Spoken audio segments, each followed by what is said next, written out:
ध्यान से सुनना। दो समय अंतरालों के बीच, दो समय अंतरालों के बीच, एक समय और दो समय।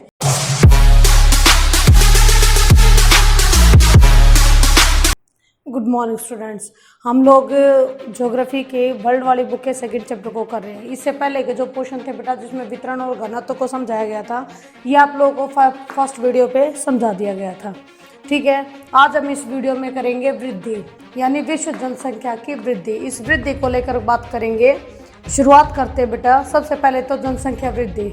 सिंपल, जनसंख्या वृद्धि होती क्या है, इसकी सबसे पहले डेफिनेशन आएगी। डेफिनेशन में आप लोगों को बताना होता है कि ध्यान से सुनना, दो समय अंतरालों के बीच, दो समय अंतरालों के बीच, एक समय और दो समय अंतराल यानी उसके बीच का समय, दो समय अंतरालों के बीच जनसंख्या का बढ़ना या घटना जनसंख्या वृद्धि कहलाता है। ठीक है, और इसको हम इसी को जब हम प्रतिशत में मापते हैं, इसी को जब हम परसेंटेज में निकालते हैं, तो हम इसको जनसंख्या वृद्धि दर बोलते हैं। ठीक है, growth rate of population. Okay, इसके बाद है बेटा तुम्हारा, यानी जनसंख्या वृद्धि या जनसंख्या वृद्धि में ही चैप्टर में एक बड़ा सा बॉक्स बना हुआ है, उसमें जनसंख्या वृद्धि, कई तरह की जनसंख्या वृद्धि के बारे में बता रखा है। जिसमें एक तो सिंपल है जनसंख्या वृद्धि की आप लोगों की डेफिनेशन जो मैंने बताई कि दो समय अंतरालों के बीच जनसंख्या का घटना या बढ़ना। मैं एक बार एग्जाम्पल के साथ और समझा देती हूँ उसको कि दो समय अंतरालों के बीच जनसंख्या का घटना या बढ़ना कैसे होगा। अगर हम 2001 की जनसंख्या के बारे में देखें तो 2001 की जनसंख्या के अकॉर्डिंग भारत की पॉपुलेशन 102 करोड़ थी। ठीक है, लेकिन वही जनसंख्या 2011 तक आते आते 121 करोड़ होगी। यानी कि ये जो दो समय अंतराल थे 2001 और 2011, इसके बीच के समय में जो जनसंख्या आपकी बढ़ गई 102 से 121 हो गई। ठीक, तो वो आएगी आपकी जनसंख्या वृद्धि। ठीक है, और इसी वृद्धि को जब हम प्रतिशत में मापेंगे, जब हम इसको परसेंटेज में निकालेंगे, तो ये हमारी जनसंख्या वृद्धि दर कहलाएगी। ठीक है, इसके बाद है जनसंख्या की प्राकृतिक वृद्धि। इन सब की डेफिनेशंस दे रखे हैं आप लोगों को बुक में। जनसंख्या की प्राकृतिक वृद्धि, जिसमें नेचुरल ग्रोथ ऑफ पॉपुलेशन होगा, इसको समझाने के लिए एक सबसे अच्छा, सबसे छोटा सा पॉइंट है। देखो ध्यान से देखना बेटा। मैंने स्टार्टिंग में थोड़ा सा लिख दिया कि जन्म व मृत्यु के बीच अंतर, जन्म और मृत्यु दोनों के बीच अंतर से बढ़ने वाली जनसंख्या। अब दो समय अंतरालों के बीच जनसंख्या हमारी घट और बढ़ रही थी। ठीक है, यहाँ ये कहता है जन्म और मृत्यु के बीच अंतर से बढ़ने वाली जनसंख्या, जनसंख्या की प्राकृतिक वृद्धि दर कहलाती है। जैसे कि अगर हम टोटल जन्म में से, ये बिल्कुल सिंपल है, यहाँ पर आप लोगों को ये पोर्शन लिखने का काम इसलिए किया था कि आपको ढंग से समझ में आ जाएगा। यानी प्राकृतिक वृद्धि वो होगी जितने भी जन्म लिया है बच्चों ने, उनमें से अगर हम मृत्यु को काट दे तो हमारे पास प्रॉपर कितने बच्चे जीवित, वो हमारी प्राकृतिक वृद्धि हो जाएगी। ठीक है, एग्जाम्पल के साथ फिर समझाती हूँ बेटा।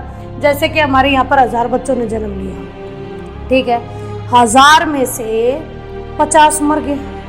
ठीक है, अब माइनस तुम्हें करना आता है। 1000 में से अगर हम 50 को माइनस करेंगे तो 950 बच जाएंगे। यानी जो 950 है वो हमारी जनसंख्या की प्राकृतिक वृद्धि है। क्लियर है? इसके बाद नेक्स्ट है जनसंख्या की वास्तविक वृद्धि, यानी real growth of population. Real यानी एक्चुअल में ये जो आप लोगों की पॉपुलेशन ग्रोथ है वो है क्या। इसमें आप लोग बेटा इस फार्मूले को अपना के चलो, एकदम इजी हो जाता है। इसके बाद जैसे कि जन्म में से मृत्यु काट दिए और आप्रवास में से उत्प्रवास काट दिए। मेरे के हिसाब से जन्म और मृत्यु तो तुम समझते ही हो। आप्रवास जो कहीं से आकर हमारे इलाके में बसे, उसमें से उत्प्रवास जो यहाँ से उठकर निकल चुके हैं, वो उत्प्रवास कहलाएंगे। यानी जब हम जन्म में से मृत्यु काट देंगे और आप्रवास में से उत्प्रवास काट देंगे, तो इनके बीच में जो भी आपका माइनस करके बचेगा उसको जोड़ देंगे, तो हमारे वास्तविक वृद्धि आ जाएगी। ठीक है, ओके। अगर ये कहो कि मैम इसको इस तरीके से समझा दो, तो ये भी देखो बेटा, अगर जन्म हमारे यहाँ पर 1000 हुए थे, ठीक है, 1000 में से हमने 50 मृत्यु हो गई थी, ठीक, यहाँ पर 500 बाहर से आ गए हैं, लेकिन 200 यहाँ से चले भी गए हैं, ठीक। ये जन्म में से मृत्यु काट दिया मैंने, आप्रवास में से उत्प्रवास काट दिया, तो यहाँ कितना बचा, ये 950 बच गया, ठीक है, प्लस में 500 में से 200 गए, 300 यहाँ बच गया, ठीक है। तो हमारी वास्तविक वृद्धि क्या आ गया, इन दोनों को प्लस करके कितना आ गया, 1250, यानी 1250 की जो जनसंख्या हमारे पास आई, ये जनसंख्या हमारी वास्तविक वृद्धि कहलाएगी, ठीक है। शायद ये भी समझ में आ गया होगा बेटा आप लोगों को, ठीक है। इसके बाद है जनसंख्या की घनात्मक वृद्धि, घनात्मक, जिसका मेन पॉजिटिव मीन्स प्लस, बढ़िया साइन होना, ऋणात्मक वृद्धि यानी नेगेटिव यानी माइनस। अब ध्यान से सुनना जो बात बोल रही हूँ, घनात्मक वृद्धि, घनात्मक यानी जुड़ना, प्लस होना। घनात्मक वृद्धि जनसंख्या में कब होती है, जब जन्म लगातार बढ़ता जाए, बढ़ता जाए, बढ़ता जाए, और मृत्यु लगातार घटती जाए, घटती जाए, घटती जाए, ठीक है। अगर मैंने 1000 बच्चों का आंकड़ा लिया और उसमें से हर एक साल 1000 बच्चे पैदा हो रहे हैं, लेकिन एक बार में एक साल उसमें 50 बच्चे मरे, अगले साल उसमें 40 बच्चे मरे हैं 1000 में, उससे अगले साल 30 मरे, यानी इससे क्या हो रहा है कि मरने वालों की संख्या घटती जा रही है, लेकिन जीवित रहने वालों की संख्या बढ़ती जा रही है, यानी जो हमारी जनसंख्या है वो लगातार घनात्मक वृद्धि कर रही है, बढ़ने लग रही है, ठीक है। लेकिन नेक्स्ट है ऋणात्मक वृद्धि यानी नेगेटिव। इसमें है कि आपकी जनसंख्या, आपके जो जन्म लेने वाले बच्चे हैं उनकी संख्या कम होती जाएगी, मरने वालों की संख्या ज़्यादा होती जाएगी। अब जीवित अगर जन्म लिया 5 बच्चों ने, 5 में से अगर 4 मर रहे और 1 ही जीवित बच रहे, तो ऋणात्मक हुआ कि नहीं हुआ।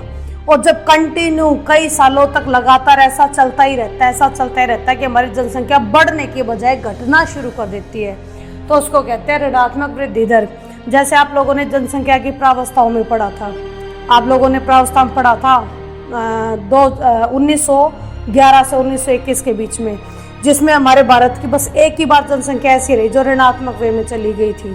फर्स्ट वर्ल्ड वॉर के कारण, दुनिया भर की महामारियों के कारण, लोगों के खाने के पीने के जो लाले पड़ गए थे उस टाइम पे, उसकी वजह से जनसंख्या पहली बार भारत में बढ़ने के बजाय घट गई थी, याद होगा तुम लोगों को, ठीक है।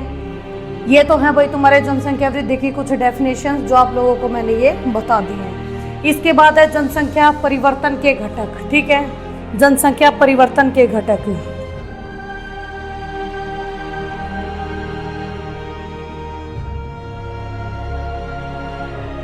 जनसंख्या परिवर्तन यानी हमारी जो जनसंख्या है वो चेंज हो रही है, हमारी जो जनसंख्या वो चेंज हो रही है। वो चेंज क्यों हो रही है, किन कारणों से हो रही है, इसके बेटा आप लोगों के पास 3 रीजन आ जाते हैं।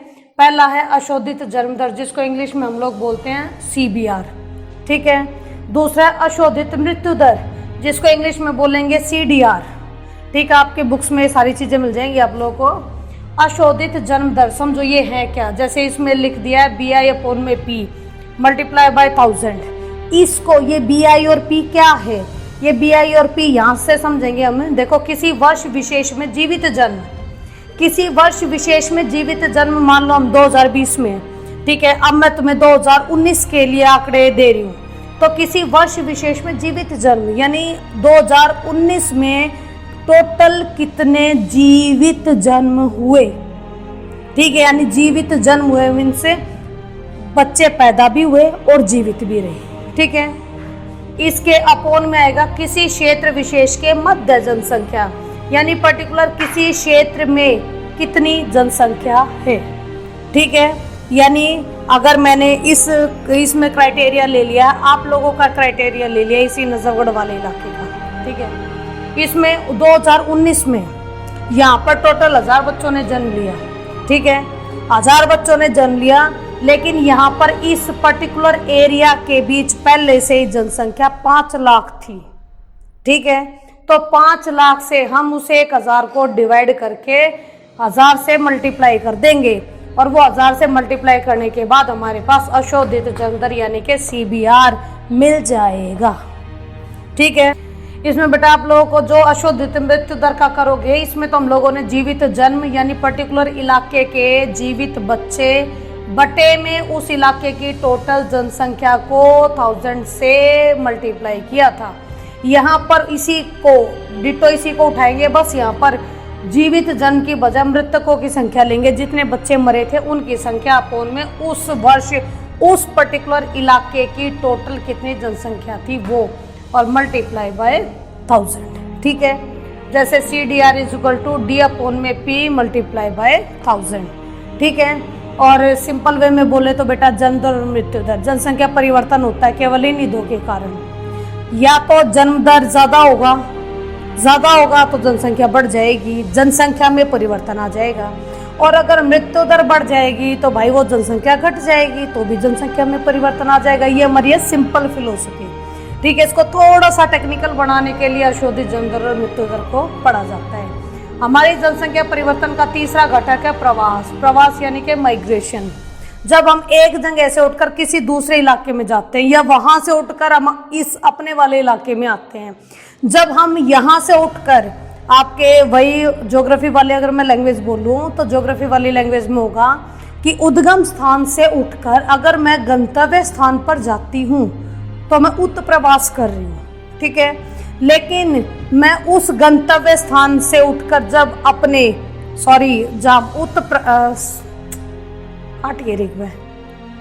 उद्गम और दूसरा क्या बोला गंतव्य, दूसरा होगा तुम्हारा अगर मैं उस गंतव्य वाले हिस्से से उठकर आपके उद्गम स्थल पर आ रही हूँ तो मैं अप्रवासी कहलाऊंगी।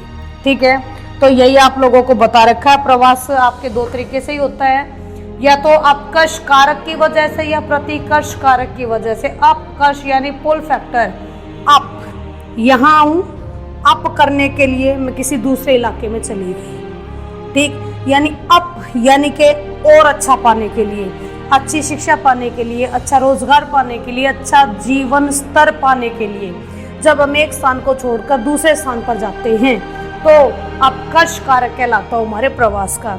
लेकिन एक होता प्रतिकर्ष कारक। प्रतिकर्ष, प्रति यानी प्रतिकूल, जब स्थितियां हमारे अनुकूल नहीं होती है, प्रतिकूल हो जाती है, हमारे विरोध में हो जाती हैं।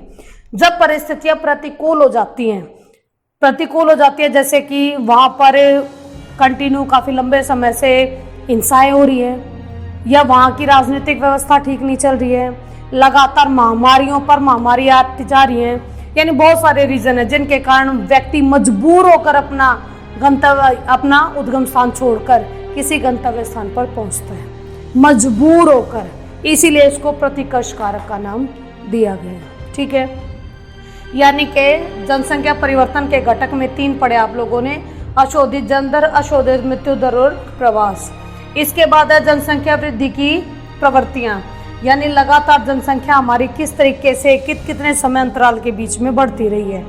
ये है आप लोगों का छोटा सा पोर्शन, लेकिन इससे भी इजी आप लोगों को यहाँ समझाऊंगी।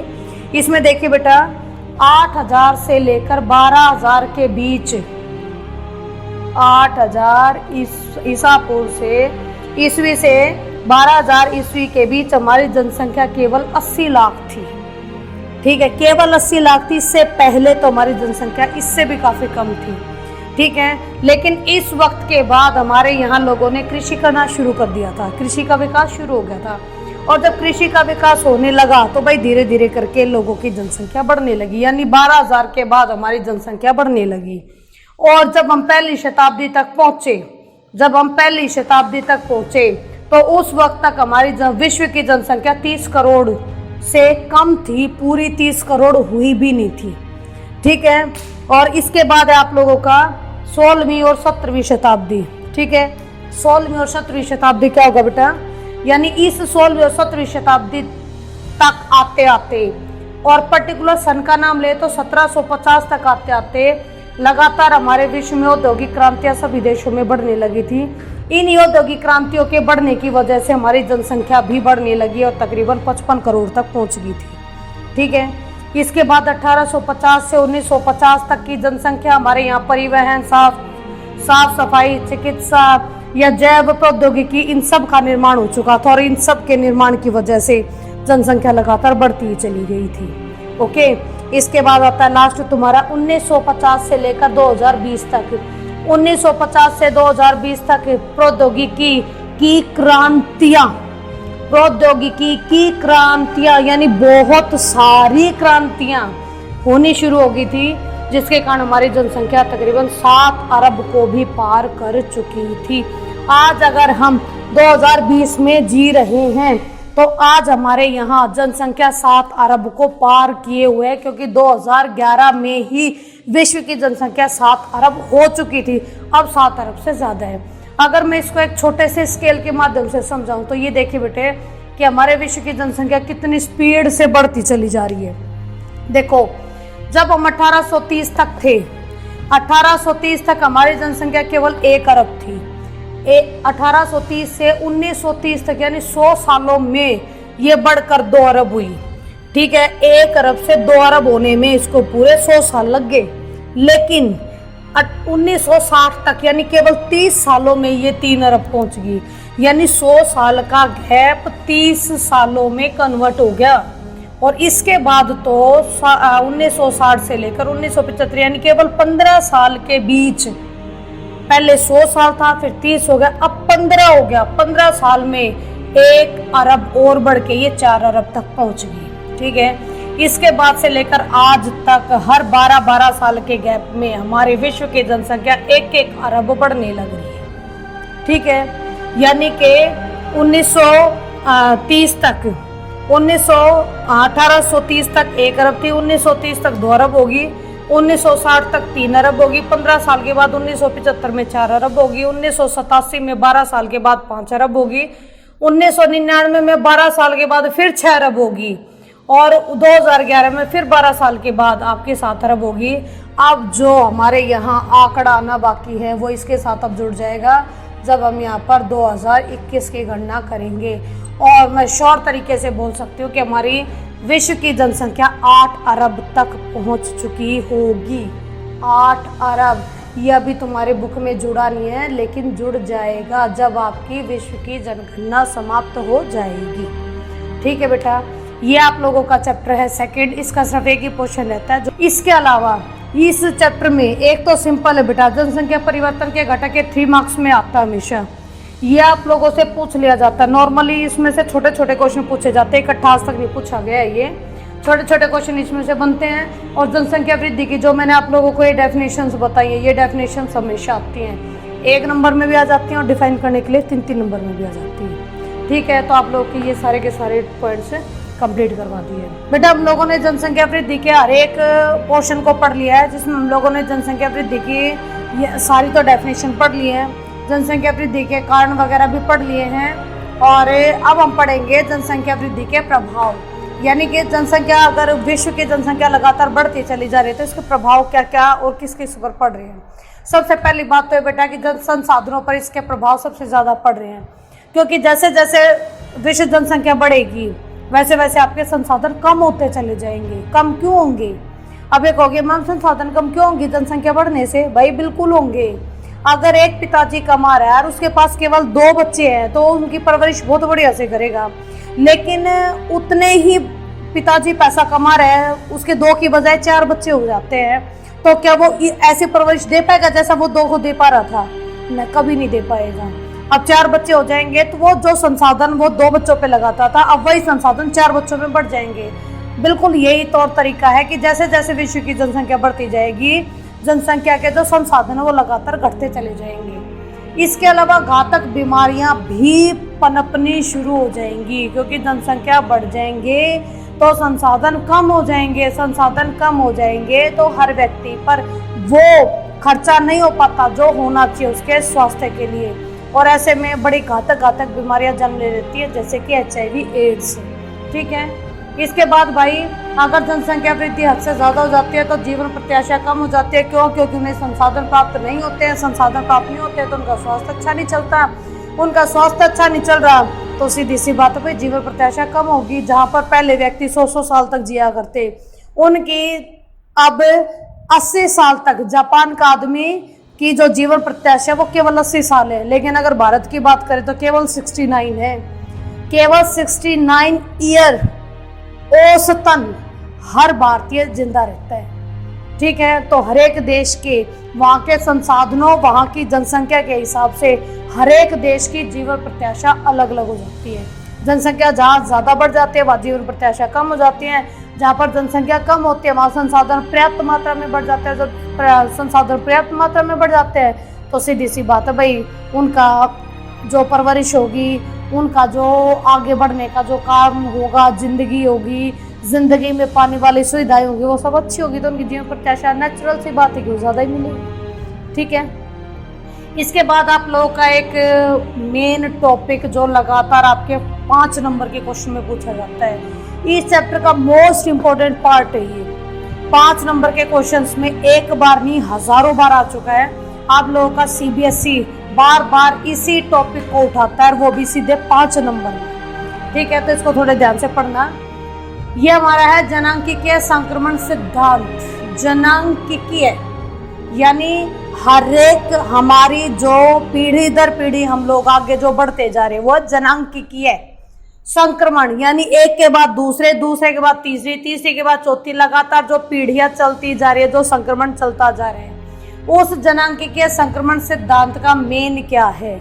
सबसे पहली बात तो ये कि भाई हम लोग इस जनांकीय संक्रमण सिद्धांत का इस्तेमाल करते हैं। अगर इसकी कोई डेफिनेशन पूछता है उसमें भी यही दी जाती है बातें कि जनांकीय संक्रमण सिद्धांत का प्रयोग हमें भविष्य की जनसंख्या का पूर्वानुमान, यानी भविष्य में कितनी जनसंख्या हो सकती है उसका अनुमान लगाते हैं हम जनांकीय संक्रमण सिद्धांत के माध्यम से।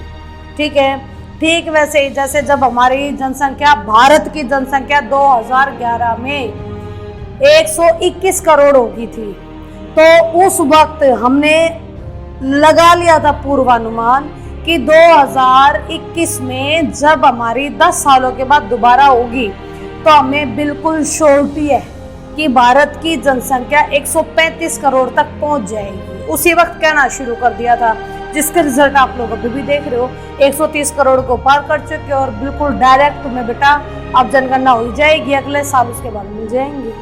ठीक है, तो ये था पूर्वानुमान लगाना। जैसे कि अगर ग्रामीण जनता है आज, तो आने वाले समय में वो नगरीय हो जाएगी। अगर आज व्यक्ति हैं खेती हर खेतों में काम करने वाले, तो आगे आने वाले समय में वे वही लोग औद्योगिक बन जाएंगे। ठीक है, मेरे हिसाब से एग्जाम्पल समझ में हो गया कि जो पहले ग्रामीण था वो नगरीय हो जाएगा, जो पहले खेतीहर था वो बाद में आगे चलकर औद्योगिक हो जाएगा। ये चेंज क्यों हुए? जनांकीय संक्रमण के पूर्वानुमान के कारण। ये पूर्वानुमान हमने लगाया, जिसको हमने अपने मन से ही नगरीय और औद्योगिक लिख दिया है, ग्रामीण और खेतीहर को, कि आने वाले समय में ये ऐसे होंगे ही।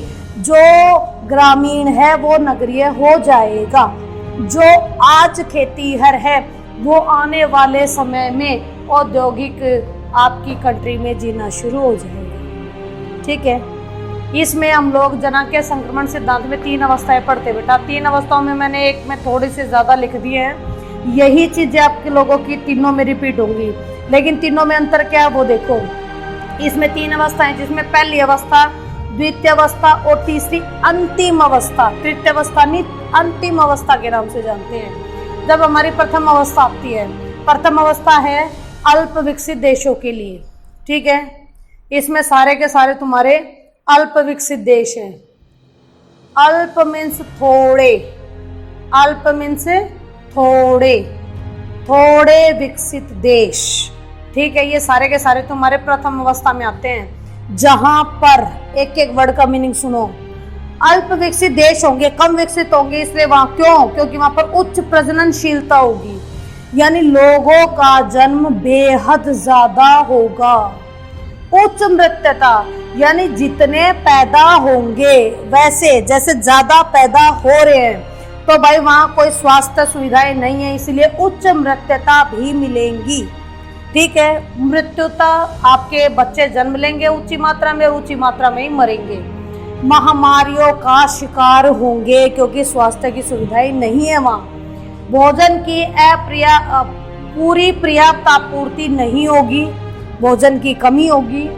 जीवन प्रत्याशा कम होगी क्योंकि लोगों के पास वही बात दोबारा जाते हैं, स्वास्थ्य शिक्षा की सुविधाएं नहीं है। प्रौद्योगिकी का निम्न स्तर मिलेगा, प्रौद्योगिकी का निम्न स्तर मिलेगा, यानी वहां पर डेवलपमेंट ना के बराबर मिलेगा। ठीक है। और सबसे मेन बात ये कि 200 वर्ष पहले आज के जितने भी हमारे देश हैं सारे के सारे पहले अल्प विकसित यानी कि प्रथम अवस्था में ही थे, सारे अब धीरे धीरे करके डेवलप होने लग रही है। ठीक है। ये तो आप लोगों का प्रथम अवस्था जिसमें अल्प विकसित देश है, लेकिन दूसरी अवस्था आती है द्वितीय अवस्था जिसमें आप लोगों के विकासशील देश हैं। ठीक है, जो विकास कर रहे हैं, डेवलप्ड कंट्रियां हैं जो कंटिन्यू काम कर रही हैं। अब इनमें क्या, इसमें मैंने लिख दिया कि सब में सुधार है। सब में सुधार यानी जो ये चीजें इनमें सुधार है। उच्च प्रजननशीलता है लेकिन उच्च मृत्यता नहीं है, मृत्यता में कमी कर दी गई है, सुधार आ गया है। ठीक है। महामारियों के शिकार द्वितीयक अवस्था में लोग नहीं है, स्वास्थ्य सुविधाएं दी जा रही है, महामारियों से लड़ने की क्षमता पैदा करने की कोशिश की जा रही है। आपके भोजन की पर्याप्त आपूर्ति नहीं थी प्रथम अवस्था में, लेकिन यहाँ उसकी आपूर्ति को सुधारा जा रहा है। जीवन प्रत्याशा बेहद ज्यादा कम नहीं है। प्रौद्योगिकी का निम्न स्तर नहीं है, प्रौद्योगिकी में लगातार सुधार हो रहा है। शिक्षा और स्वास्थ्य की तरफ बढ़ रहे हैं ये देश जितने भी आपके द्वितीय अवस्था में आते हैं। ठीक है। जिसके एग्जाम्पल भारत, श्रीलंका, दक्षिण अफ्रीका वगैरह वगैरह दुनिया भर के देश है, ब्राजील है, आप लोगों का जर्मनी है, ये बहुत सारे देश है जो द्वितीय अवस्था में आते हैं। एक तीसरी अंतिम अवस्था है। अंतिम अवस्था में सारे के सारे विकसित कंट्रियां हैं। ठीक है, विकसित यानी जो कि डेवलप्ड हो चुकी हैं।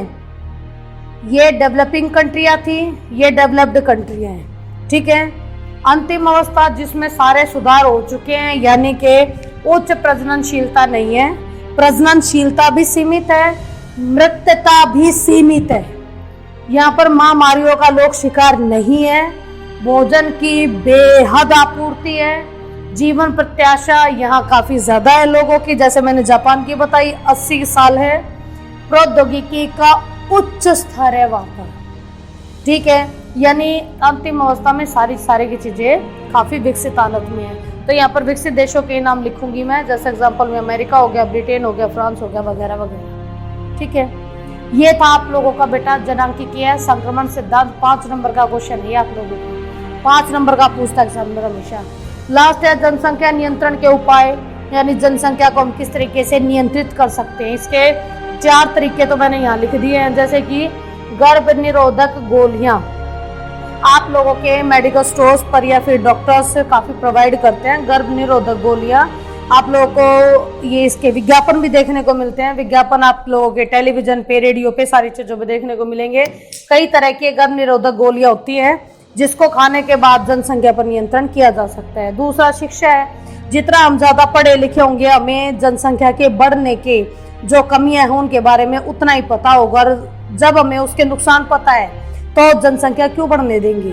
ठीक है। तो शिक्षा का प्रसार करेंगे, लोगों में जागरूकता बढ़ाएंगे, लोगों में लगातार जागरूकता बढ़ाएंगे ताकि जनसंख्या वृद्धि के प्रति वो भी काफी जागरूक बने। और महिलाओं के स्वास्थ्य के प्रति विशेष जागरूकता पैदा करेंगे लोगों के अंदर, क्योंकि मेन प्रोसेस जो आप लोगों का प्रजननशीलता होती है वो महिलाओं के माध्यम से ही होती है। अगर महिलाओं के स्वास्थ्य का ध्यान दिया जाएगा, अगर महिलाओं के स्वास्थ्य के सुधार पर बल दिया जाएगा तो जो जनरेशन पैदा होगी, आने वाली जो जनरेशन पैदा होगी वो ज्यादा हेल्दी पैदा होगी। ठीक है।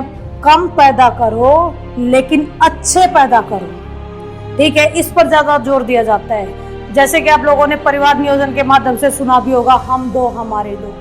ठीक है। ये इसीलिए इस्तेमाल किया जाता है ताकि महिलाओं की जो आपका स्वास्थ्य है, महिलाओं का जो स्वास्थ्य है उस पर भी पूरा ध्यान दिया जा सके और महिलाओं को एक स्वस्थ पीढ़ी को जन्म देने का मौका मिले। ऐसी स्वस्थ पीढ़ी जो आने वाले समय में देश के लिए कुछ काम आ सके। ठीक है। तो सीधी सी बात यही है भाई कि जनसंख्या नियंत्रण के उपायों में मेन बात यही है कि परिवार नियोजन को अपनाया जाए। परिवार नियोजन के माध्यम से जनसंख्या नियंत्रण किया जा सकता है। ठीक है, और बेटा आप लोग बेहद समझदार हो। जनसंख्या नियंत्रण के और भी बहुत सारे उपाय हैं जिसको आप इसमें ऐड कर सकते हो। ठीक है, मैंने उतने ही लिखे जितने आपकी बुक्स में है, लेकिन इसके अलावा आपको और पता है वो भी आप ऐड कर सकते हो। ठीक है, तो यहाँ पर आप लोगों का चैप्टर हो जाता है खत्म। अगर अभी भी कोई डाउट है तो कमेंट करके बता देना, आपको आंसर मिल जाएगा। ठीक है, और मुझे उम्मीद है कि चैप्टर बहुत अच्छे से समझ में आया होगा।